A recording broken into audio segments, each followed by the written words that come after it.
it's just not the issue of a massive or an increasing deficit in our employment base that means it's hard, one, to get subbies on the job, and secondly, to get people to stay on the job before they head off to some other company or some other part of New Zealand or around the world.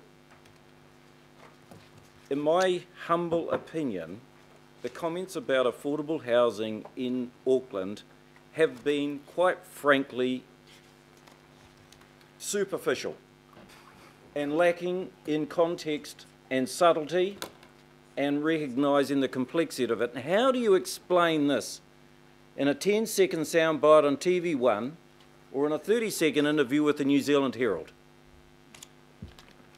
This is the place where we should be really debating how to deliver to our community all of the possibilities of a more affordable housing base. So, councillors, I've strongly believed in this.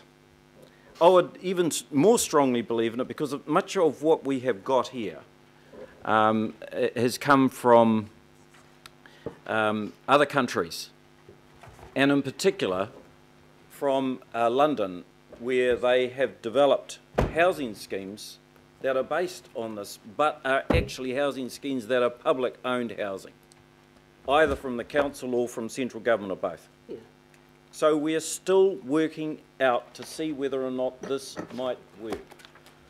Singapore. Now, I've taken the opportunity of just sort of reflecting a bit on what submissions were made to the panel on this. And yes, there are submissions against this. But if people were really concerned, they wouldn't have applied for special housing areas, knowing that they were going to have to provide 10 to 15% retainable housing at an affordable level. Yep. And do we have any problems in anyone applying for SHAs? Absolutely not. Yeah, they haven't built them. Really build on them. They're still trying to finance them. Yeah. Goodness. Oh, just hang on. Shh, hang on. So, I've respected you all the way through this. Sorry. Yeah. Okay? So just bear with me. So this is not a revolution, right? And the officers, you know, have reflected on this and have come down in a balanced way as they've done right through this whole document. And that's the reason why, by and large, I agree with what they suggest. But on this one, this is about political leadership. This is what ultimately we are required to do here. And, you know, so I can understand when Councillor Penn says, crikey, you know, I'm sort of between a rock and a hard place here, and I completely understand where she would want to be on it. And that's okay. But there are one or two issues in here where I've battled for 6 years, sometimes not obviously, other times very clearly, on a range of issues. And on this one, where we as a council have so few levers and the only thing we do is work at this level to make our contribution because we don't own the land, I'm not the Minister of Housing and no one else around this chamber is. We only have so many things that we can do.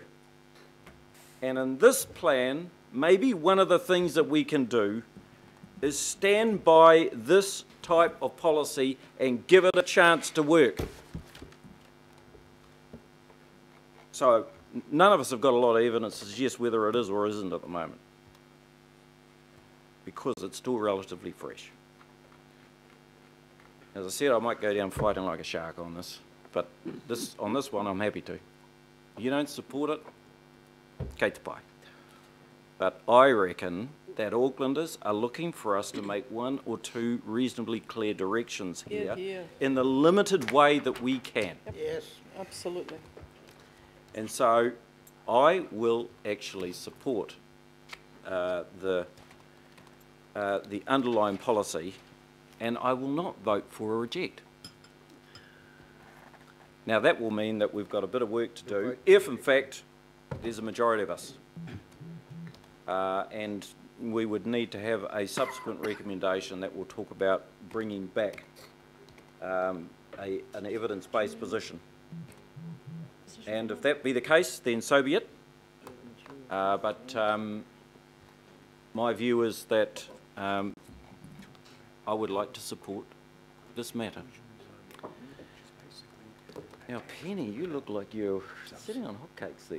No, I just want to be clear that you are recommending, that your position is to reject the council staff's recommendation. To reject, that's right. Just so everybody understood it, because the way you said it sounded differently. That's all. I apologise for the fact that somehow or other that didn't get through, Penny. Perhaps he waxing too eloquent. Okay. So next is Councillor John Watson. Okay, thank you, Mr. Mayor. Yeah, I support the retention of the retained affordability, and not just because of the eloquence of your speech, Mr. Mayor. I mean, I look at the panel's reasoning here. They recommend the most appropriate way for the unitary plan to address housing affordability is by enabling a significant increase in residential development capacity and a greater range of housing sizes and types. So if we look at greater range of housing sizes and types, I look at my own ward, it's a very big ward, like most people's ward, and in many respects been living the unitary plan dream for the best part of a decade now. We've got a wide range of single houses, duplexes, terraced houses, apartments and big developments and huge developments, and all, I would say, built on land purchased at a significantly cheaper price than is currently the case. When it comes to affordability, and Councillor Clough, these are areas that are, you know, they're off the beaten track, they're not around the city. When it comes to affordability, these aren't affordable. The terraced houses are all $900,000. The apartments even are $550,000, $600,000, and some of them over $1 million. So on the ground, when we have this range of housing, it's not translating into affordability, which is surprising in the sense that the land value is the actual purchase upfront cost is way less than what people in the future will be considering. So when we look at what's happening on the ground, Mr. Mayor, that's not translating into affordability. One of the main selling points of the unitary plan has been affordability. That's certainly what a lot of the ardent supporters of the unitary plan, not least of which people like Generation Zero, are very quick to trumpet this notion that the greater intensification, the choice of housing types will deliver affordability for young people, and not so young people either, by the way. People right up into their 40s are struggling with trying to get purchased or get into the housing market. So I would suggest that 10% of developments of 15 dwellings or more that be as retained affordability, that might be it when it comes to genuine affordability, because the notion, and it's almost an ideological belief, that this supply and this range of housing choice will deliver affordability is just that. It's a notion at the moment. One of the questions I ask is, where are these affordable houses going to appear?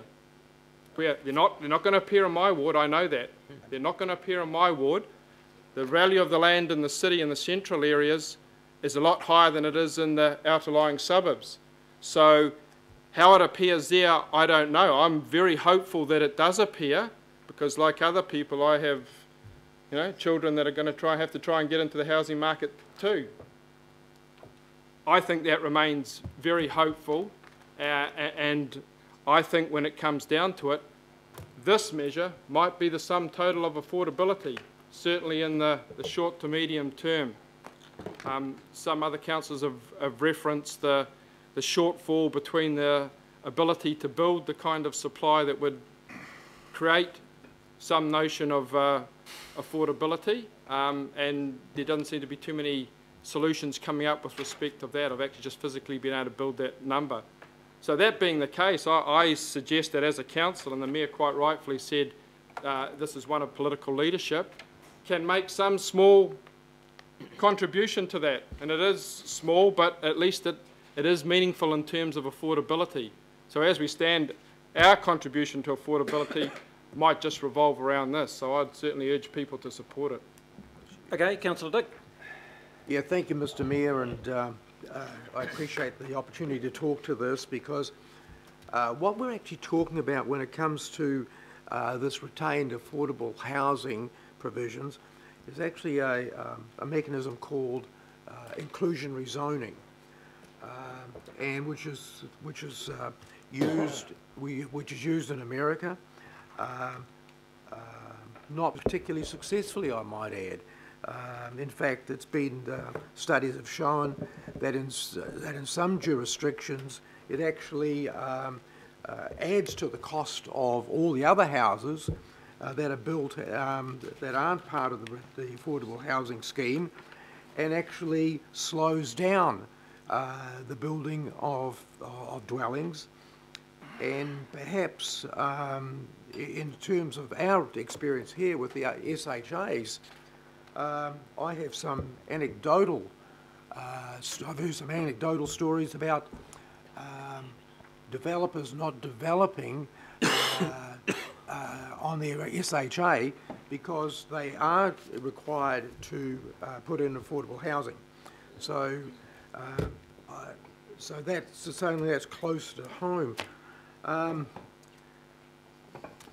The whole thrust of the recommendations from the Independence Hearing Panel are all about enabling more supply, enabling greater choice, and those are the things, without us intervening in the market, that will be able to supply more affordable housing.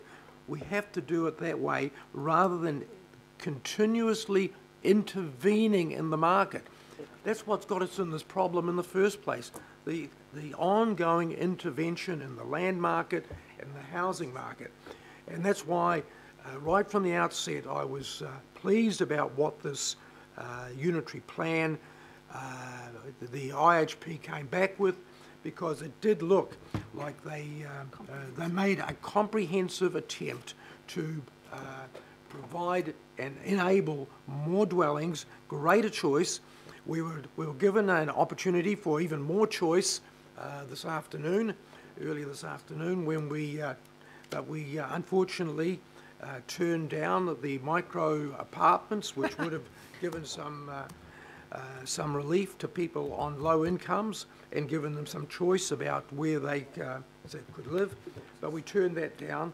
So look, this actually is really all it is an extra taxation on development or a subsidy on development, moving the cost from one house to another house. So Mr. Brown pays more than Mr. Black over here because Mr. Brown is paying for Mr. Black's in effect to subsidise the other house. That's all that's happening. He's subsidising. You've got it. We're subsidising somebody else's house. That's right. And I don't think that's fair on anybody. And it's not. It doesn't make sense.